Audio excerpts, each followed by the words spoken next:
damai di hati. Kasih Yesus sungguh indah dalam hidup ini. Yuk bersama-sama kita berterima kasih karena Tuhan Yesus mati supaya kita tidak binasa. Amin. Selamat memuji Tuhan Yesus. Kasih Yesus indah dalam hidupku. Kasih Yesus indah dalam hidupku. Hidupmu menghiasi hati dan jiwaku. Jiwamu tak dapat hidup tanpa kasih Tuhan Yesus. Pegang tanganku sepanjang jalanku. Kasih Yesus sungguh indah. Kasih Yesus indah dalam hidupku. Hidupmu menghiasi hati dan jiwaku. Jiwamu tak dapat hidup tanpa kasih Tuhan Yesus. Pegang tanganku sepanjang jalanku. Amin. Kasih Yesus mengalir dalamku seperti sungai yang tak pernah kering. Kasih Yesus membebat hatiku. Dalam kasih-Mu ku merasa tenang, teduh, damai. Amin. Yeay. Shalom semuanya. Halo England, Dea, Eva, Cindy, Ruth, Afsal.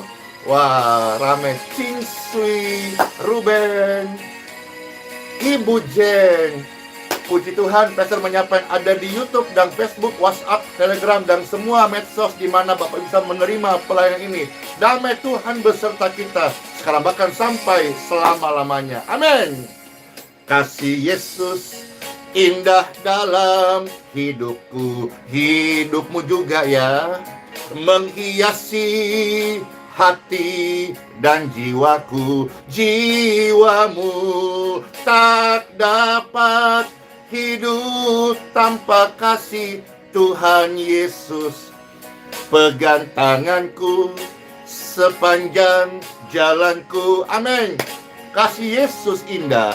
Kasih Yesus indah dalam hidupku. Hidupmu juga menghiasi hati dan jiwaku. Jiwamu juga. Amin. Tak dapat hidup tanpa kasih Tuhan Yesus. Pegang tanganku sepanjang jalanku. Amin. Kasih Yesus mengalir dalamku seperti sungai yang tak pernah kering. Kasih Yesus membebat hatiku. Dalam kasih-Mu ku merasa tenang, teduh, damai. Amin. Kasih Yesus mengalir dalamku seperti sungai yang tak pernah kering. Kasih Yesus membebat hatiku. Dalam kasih-Mu ku merasa teduh. Amin. Dalam kasih-Mu ku merasa damai. Amin. Dalam kasih Tuhan ku merasa tenang. Siapa yang mengalami kasih Tuhan Yesus katakan amin. Amin. Time for Bible. Dalam nama Bapa, Putra, dan Roh Kudus. Amin.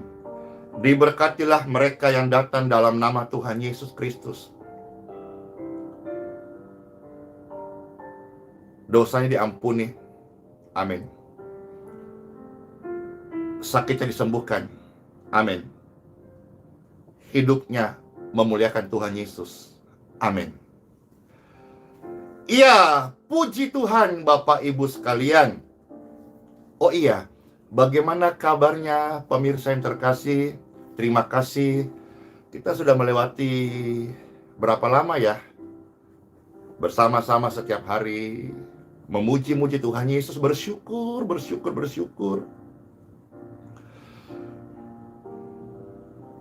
Mendengarkan firman-Nya. Sepanjang perjalanan, hari demi hari, minggu demi minggu, bulan demi bulan, tahun demi tahun, ada di antara kita. Baik pemirsa langsung yang setia, amin, maupun orang tua terkasih atau anak terkasih yang sudah rest in heaven, sudah berpulang. Dan mereka mengakhiri pertandingan iman dan menerima mahkota surgawi. Mungkin kita tidak kumpul lagi di sini secara live setiap pagi, tapi sesuai dengan janji firman Tuhan, suatu hari nanti kita akan bertemu di kerajaan kekal Tuhan Yesus. Bapak Ibu yang terkasih, sesuai dengan apa yang thumbnail sajikan serta judul dari renungan kita hari ini, bahwasanya Tuhan Yesus mati di kayu salib supaya manusia tidak binasa. Jadi kita fokus dulu di sini, tidak binasa. Ya. Kebinasaan itu adalah hukuman kekal. Kebinasaan lebih mengerikan daripada kematian fisik ataupun kematian jasmani. Kebinasaan adalah, Bible mencatat, tempat di neraka. Di neraka itu kondisinya apinya tidak padam. Di neraka kondisinya terdengar ratap dan kertak gigi. Di neraka kondisinya ulat-ulatnya pun tidak mati. Artinya mengerikan, tersiksa, sakit yang merintih berkepanjangan. Nah, Tuhan Yesus Kristus mati di kayu salib. Tujuannya adalah supaya manusia tidak binasa. Kita kembali konsen di sini. Tuhan Yesus mati di kayu salib bukan supaya Bapak Ibu naik pangkat. Tuhan Yesus mati di kayu salib bukan agar Bapak Ibu dapat promosi jadi jabatan tinggi. Itu bagian yang lain yang memang banyak dicatat di dalam perjanjian lama. Janji firman Tuhan seperti yang populer, engkau tidak turun tapi naik, engkau bukan ekor tapi kepala. Dan banyak kita sudah mendengar firman yang memberkati, tafsiran-tafsiran, rema-rema yang memberkati. Amin. Itu adalah janji firman Tuhan kepada orang Israel. Dan kita juga sebagai orang yang percaya janji Tuhan tidak mustahil terjadi dalam hidup kita. Amin. Tapi kita fokus hari ini bahwa Tuhan Yesus Kristus mati di kayu salib Bukan supaya Bapak Ibu dapat promosi atau naik pangkat. Jelas, Tuhan Yesus mati di kayu salib supaya manusia tidak binasa. Clear. Yuk kita melihat firman Tuhan. Beberapa bagian dari Injil sesuai dengan janji firman-Nya. Amin. Yohanes pasal 3 ayat 16 sampai 18. Ayat populer banget. Ayat emas banget.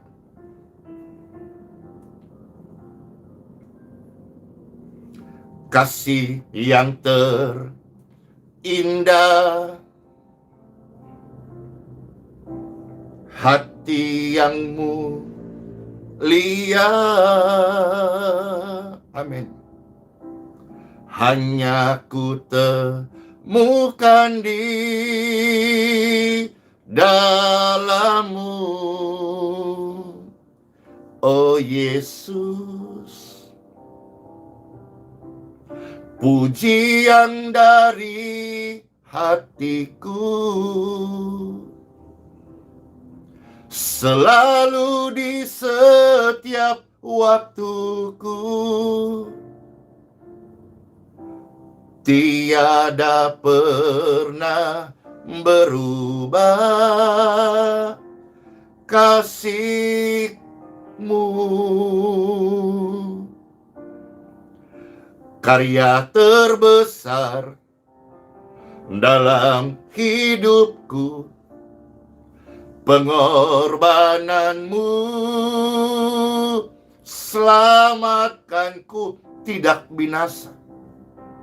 Engkaulah harta yang tak ternilai, yang ku miliki dan ku hargai, ku akui. Yesus, Engkau ku kagumi. Yuk kita baca Bible. Yohanes pasal 3 ayat 16 sampai 18. Ayat emas orang Kristen. Karena banyak yang suka membaca dan menghafalnya. Amin. Pastor baca kembali ya. Yohanes pasal 3 ayat 16 sampai 18. Karena begitu besar kasih Bapa akan dunia ini, sehingga Bapa telah mengaruniakan anaknya yang tunggal, supaya setiap orang yang percaya kepadanya apa? Tidak binasa. Jadi paralel kata tidak binasa adalah beroleh hidup yang kekal. Ya. Jadi tidak binasa itu artinya apa? Beroleh hidup yang kekal di kerajaan Bapa karena kasih-Nya Dia nyatakan. Tapi sebaliknya, binasa itu adalah sebuah penderitaan kekal. Menderita yang tidak berkesudahan. Menderita dalam kekekalan. Menderita di api neraka yang sangat mengerikan, terdapat ratap dan kertak gigi. Namun karena begitu besar kasih Bapa akan dunia ini, Bapa berikan putranya yang tunggal supaya setiap orang yang percaya kepada Tuhan Yesus Kristus tidak binasa, melainkan beroleh hidup yang kekal. Tidak binasa, diberi pula hidup yang kekal. Luar biasa, luar biasa. Tidak binasa, diberi pula hidup yang kekal. Berdosa, salah, gagal, hilaf. Karena begitu besar kasih Bapa. Memang susah dimengerti. Orang yang bersalah terbukti pidana harus dihakimi dan hakim harus memvonisnya hukuman penjara. Tetapi Bapa di surga itu loh, manusia begitu banyak salah, Dia ampuni untuk beri kesempatan hidup bagi dia. Luar biasa. Memang susah dimengerti, apalagi orang-orang yang berseberangan Dia akan berkata, akan ejek, enak banget lu. Lu punya dosa, Yesus yang tanggung. Sambil nada mungkin agak-agak mengejek. Karena memang kalau kita pun sendiri membayangkan dengan akal kita memang susah dimengerti. Seperti pujian, kasih Yesus lebih tinggi dari langit biru. Kalau kita memuji Tuhan, lagu ini lebih mudah dibanding kita merenungkan dan apa bisa ya, kasihnya lebih tinggi dari pelanggaranku. Bahkan dikatakan sebuah syair pujian, lebih tinggi dari langit biru. Langit mah udah tinggi banget, tapi kasih Tuhan lebih tinggi dari langit biru.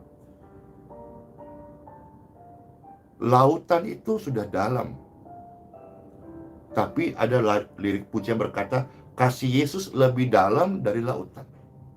Kalau kita sering menyanyikan lagu-lagu ini, pujian ini memberkati disadur dari firman Tuhan, mari, seharusnya kita diingatkan, waktu engkau sedang jatuh hari ini, ingatlah tentang kasih Tuhan. Ingatlah tentang kebaikannya. Tapi pastor, salahnya banyak. Dan dia harus dihukum. Secara hukum dunia harus diadili, dipenjara, divonis terdakwa, dan dijatuhkan hukuman oleh hakim. Oke. Tetapi kasih Yesus, makasih Helmi, lebih luas dari samudra. Susah dimengerti. Tapi itu yang Tuhan berikan kepada manusia. Termasuk saya, termasuk Anda, siapapun Bapak Ibu. Siapapun Bapak Ibu. Apakah termasuk pembunuh? Iya. Termasuk pelacur? Iya. Termasuk penjudi? Iya. Termasuk pemabuk? Iya. Termasuk pesundal? Iya. Kasih Yesus mengampuni dan memberi hidup yang baru. Kasih Yesus menyelamatkan agar mereka yang tadi pastor sebut yang pendosa-pendosa itu tidak binasa dan diberikan hidup yang kekal. Susah dimengerti kan? Tapi itu yang terjadi. Bukan fakta, tapi kebenaran. Fakta apa yang kelihatan, tapi kebenaran adalah sesuatu yang tidak terbantahkan. Kedaulatan Tuhan yang Dia berikan atas dasar karis atau kasih karunia. Sesuatu yang kita terima bukan atas dasar perbuatan baik.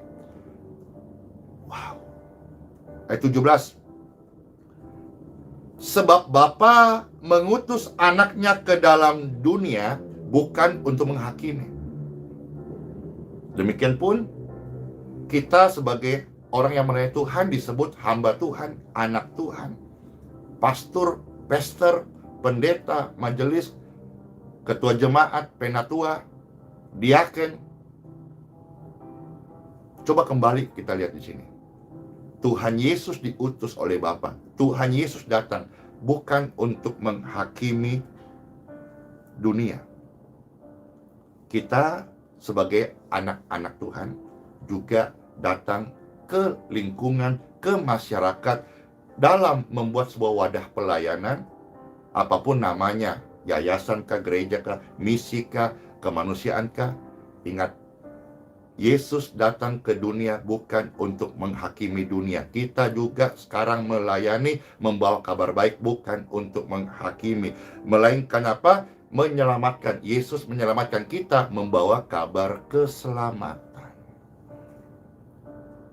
Jelas ya Bapak Ibu? Amin. Ayat 18. Barang siapa percaya kepadanya, ia tidak dihukum.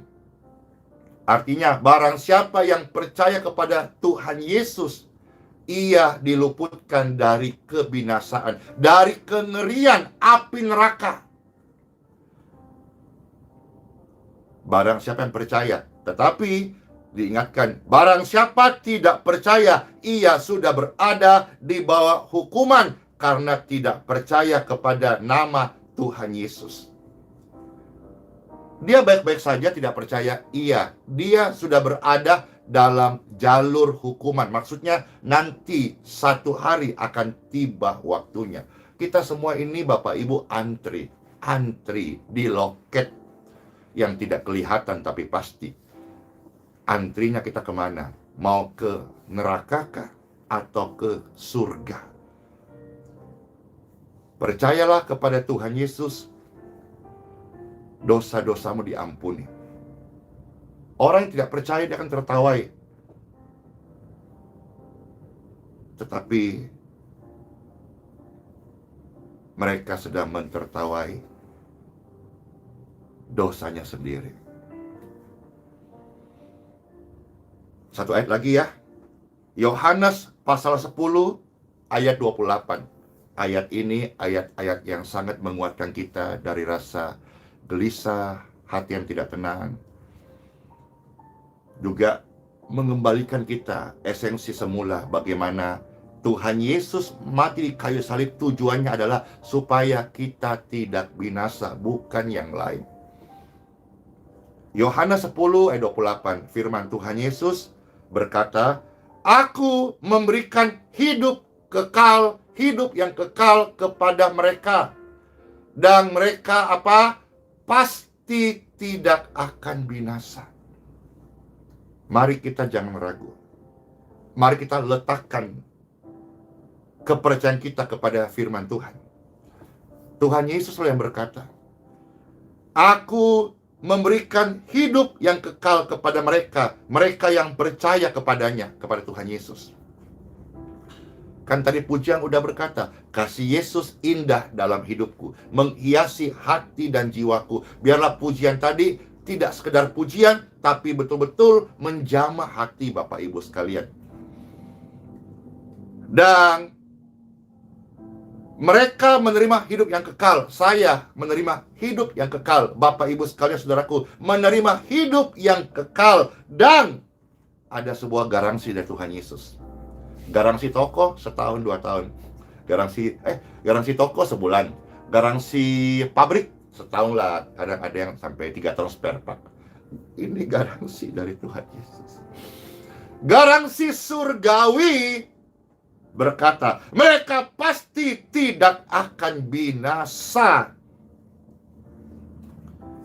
Sampai Sampai selama-lamanya. Dan ditambah lagi bonusnya, tidak ada seorang pun yang akan merebut mereka dari tangan kasih karunia Tuhan Yesus. Kira firman ini membuat kita dengan rela, ikhlas, tulus menanggalkan rasa khawatir kita, rasa bimbang kita, dan hal-hal yang membuat kita masih bingung. Apakah Tuhan Yesus mati di kayu salib supaya saya bayar ini, bayar itu? Kalau kita misalnya dikasih milih nih, ayo, mau nggak ini rumah RSS,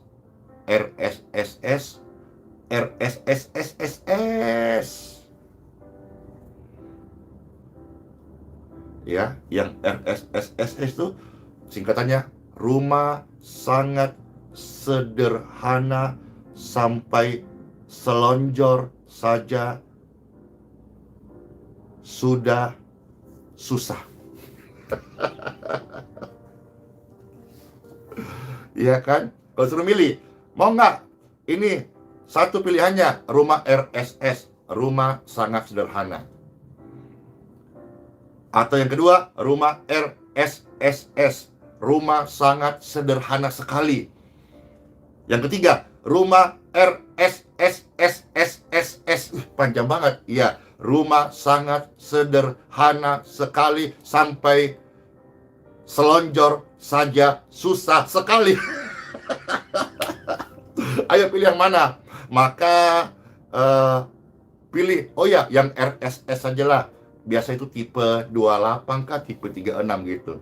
Lalu akhirnya waktu milih, kan harusnya dikasih milih, terima kunci, terima sertifikat gitu ya. Tapi ternyata bukan begitu. Tapi ternyata begini loh cara nyicilnya, begini loh cara membayarnya, begini loh DP-nya 30%, 70% nanti agunkan di bank macam-macam. Itu bukan memberi, itu marketing Bapak Ibu yang sedang jual produk rumah. Kalau namanya memberi Bapak Ibu, ya, ayo pilih RSS, RSSS, RSSSSS, pilih yang mana? Udah, saya sederhana, saya pilih aja RSSSSS aja lah sudah. Loh, ya udah, kamu pilih.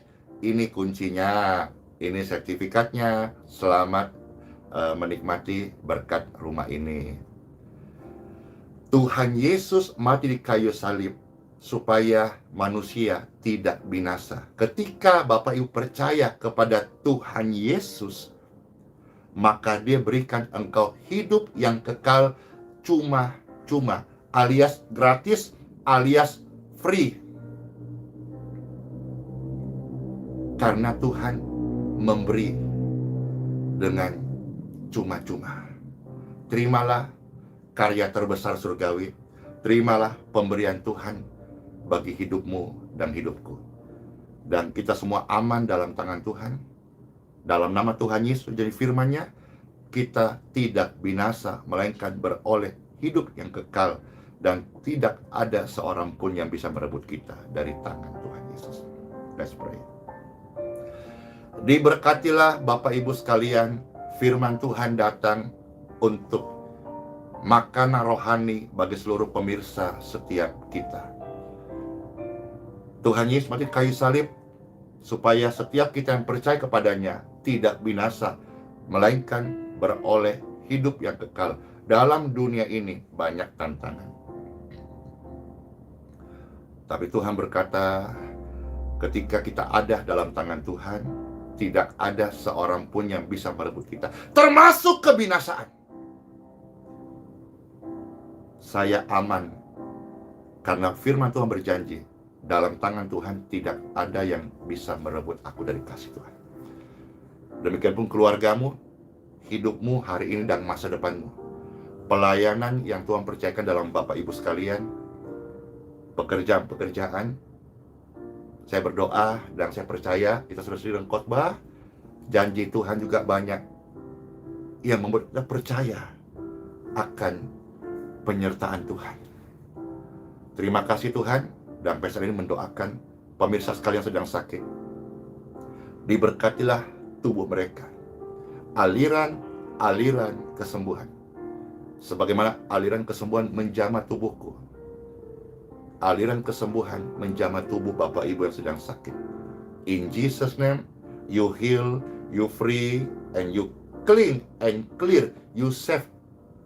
In Jesus' name. Turunkan tangan saudara-saudara sekalian.